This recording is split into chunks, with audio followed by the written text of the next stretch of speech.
Assalomu alaykum, hurmatli kuzatuvchilar. Qadimgi Sili tabobat kanalimizga xush kelibsizlar. Bugungi mavzumiz diabet kasalligi. Xalq tilida qand kasalligi deyiladi. Shu to'g'risida gaplashamiz. Xo'p, Xalqaro sog'liqni saqlash tashkiloti ma'lumoti bo'yicha hozirgi vaqtda 534 million odam yer yuzida qand kasalligi bilan kasallangan. Endi tasavvur qiling. Hozir 8 milliard aholi, 2025-yilgi ma'lumotga ko'ra 8 milliard aholi, shundan 534 millioni qand kasalligi bilan kasallangan. Bu degani har 16 kishidan bittasida qand kasalligi. Qand kasalligi og'ir surunkali kasallik hisoblanadi. Qand kasalligi oshqozon osti bezini insulin gormonini yo qisman yoki absolyut ishlab chiqarishini to'xtatishini hisobiga butun organizmdagi modda almashinuvni buzilishi hisobiga kelib chiqadi. Ya'ni qand kasalligida organizm glyukozani o'zlashtira olmay qoladi. Oshqozon osti bezi insulin gormonini ishlab chiqarmay qoladi, yo bo'lmasa oshqozon osti bezi insulin gormonini ishlab chiqaradi, lekin organizm insulinni o'zlashtira olmay qoladi. Shunga e'tibor berasiz. Buni yana qaytamiz mana shu nimaga. Qand kasalligini belgilari nima? Qand kasalligi belgilari: og'izda qurish paydo bo'ladi, quvvatsizlik, teri qurishi, tez-tez chanqash, ko'psiyish qand kasalligining belgilaridan hisoblanadi. Ko'rish pasayadi, yurak faoliyati ishdan chiqadi va natijada yurak kasalliklari, stenokardiya, miokard kelib chiqadi.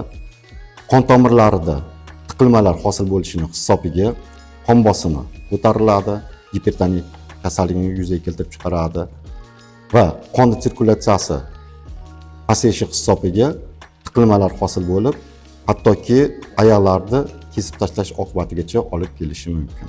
Qand kasalligini qanday davolash mumkin? Hozirgi meditsina qand kasalligini tuzalmagan kasalliklar qatoriga qo'shib qo'yishgan, lekin aslida bu kasallik tuzaladi. O'zimning tajribamda juda ham ko'p kasalliklar tuzalib ketgan. Qand kasalligini tuzatish uchun nima qilish kerak? Birinchi o'rinda ovqatlanish tartibiga amal qilish kerak. Qand kasalligida avvalambor insulin gormoni vazifasi glyukozani glikogenga aylantirib, jigarda zapas oziq sifatida saqlab beradi. Mana shu glyukozani o'zlashtirib olmay qoladi. Demak, ovqatlanishda birinchi o'rinda uglevodlar saqlaydigan mahsulotlarni kamaytirish kerak. Ya'ni un mahsulotlari, shakar umuman taqiqlanadi. Shirinliklar taqiqlanadi. Qovurilgan yog'li ovqatlar mumkin emas, yog'li go'shtlar mumkin emas, konserva mahsulotlari, kolbasa mahsulotlari bular mumkin emas. Endi qand kasalligida nimalar mumkin? Qand kasalligida demak, qaynatilgan, dimlangan ovqatlar, mevalardan uglevodlari 5% dan kam bo'lgan mevalar ishlatiladi. Shirin mevalar mumkin emas, lekin nordon va shirin mevalar qand kasalligida iste'mol qilsa bo'ladi. Tuzatishda eng yaxshi davolardan bittasi bu aktiv harakat.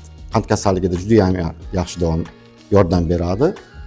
Aerobik mashqlar, ya'ni nafas olishga bog'liq mashqlar, ya'ni bularga yugurish kiradi. Raqslar, harakatchan raqslar, tennis o'ynash, piyoda yurish, velosiped haydash, aerobik mashqlar juda ham yaxshi ta'sir qiladi. Bu mashqlarda nafas tez-tez olinadi va shuni hisobiga qonda sirkulyatsiyasi kuchayadi, yurak faoliyati kuchayadi va qand miqdori pasayishni boshlaydi. Meni tajribamda odatim bor, ertalab soat 4 da yugurgani chiqaman. Yonimizda akadem litsey bor, litseyda stadioni bor. Shu stadionda 100 dan oshiq odamlar chiqadi, erkaklar, ayollar, yoshlar, keksalar, sportsmenlar, turli xil odamlar. Bir nechta ayolni faqatgina mana shu ertalab chiqib yonda maslahatlar berganman. Jismoniy mashqlar bilan shug'ullanib tuzalib ketishgan. Demak, aktiv harakat, havo bilan bog'liq jismoniy mashqlar qand kasalligida juda yaxshi effektiv yordam beradi. Keyingisi, qand kasalligini psixologik holati ko'pincha xavotirlik va qo'rquv hislaridan va siqilishdan yuzaga kelib chiqadi. Demak, quvonishni o'rganishimiz kerak. Qand kasalligi bilan kasallanganlar juda yaxshi bilasiz. siqilib qolgan vaqtingizda qand miqdori organizmdan oshib ketadi. Lekin quvonib, yarim soat misol uchun mazza qilib kulsangiz, qand miqdori 25-30% ga avtomatik ravishda pasayib qoladi. Demak, qand kasalligini tuzatishda avvalambor birinchi o'rinda quvonishga harakat qilish kerak.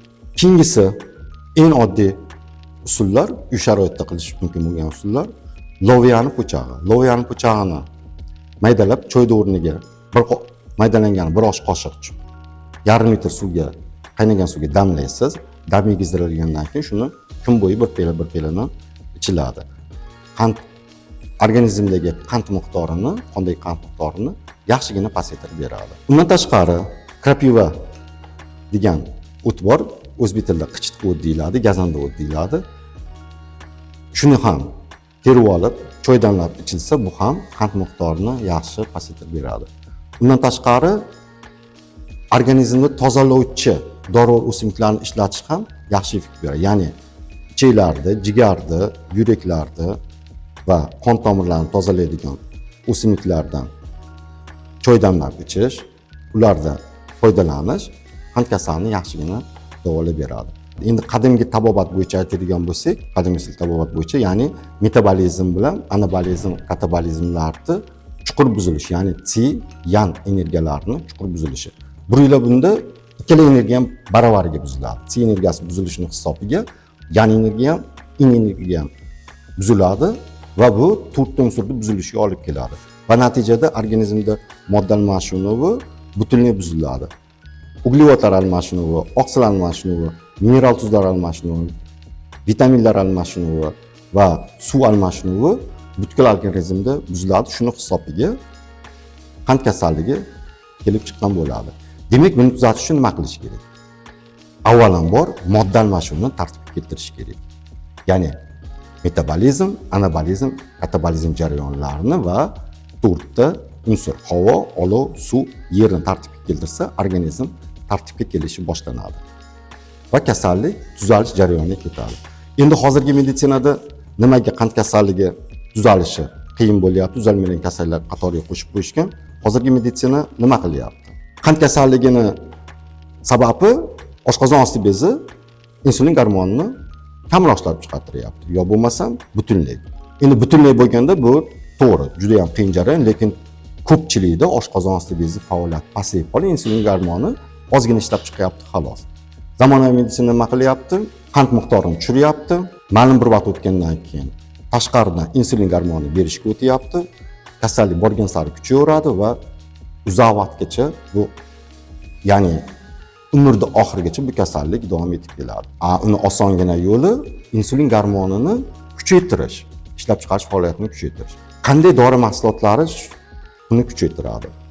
Jenshin gruppasiga kiradigan dorivor o'simliklar oshqozon osti bezi faoliyatini kuchaytirib, insulin gormonini ajratishga yordam beradi. Bularga nimalar kiradi? Bularga jenshin, lavzeya, elektrokok, to'g'ri bular uzoq sharqda o'sadi, Xabarovsk o'lkalarida. Bizda lekin jenshin gruppasiga kiradigan o'simlik bor. Bu radiola deyiladi.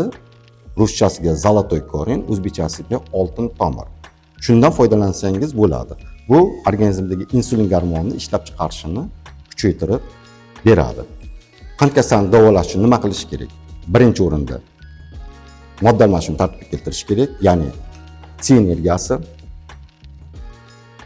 yan energiyasi, in energiyalarni tartibga keltirish kerak. Undan keyin to'rtta unsur faoliyatini tartibga keltirish kerak. Shunda oshqozon osti bezi faoliyati joyiga keladi va qand kasalligi tuzalishni boshlaydi. Sizlarga bergan ma'lumotlaringiz mana shular. Hurmatli kuzatuvchilar, agar sizda, yaqinlaringizda qand kasalligi bo'lsa, bemalol bizga murojaat qilishingiz mumkin. Juda ham ko'plab bemorlar bizda tuzalib ketishgan. 1000 ga yaqin. Bu fakt, bu yolg'on emas. Murojaat qiling, qo'limizdan kelgan yordamni beramiz. Inshaalloh shifoni topasiz. Agar ma'lumotlarimiz sizga yoqqan bo'lsa, kanalimizga a'zo bo'ling, yaqinlaringizga ulashing. Keyingi ko'rsatuvlarda ko'rishgunimizcha xayr, salomat bo'ling.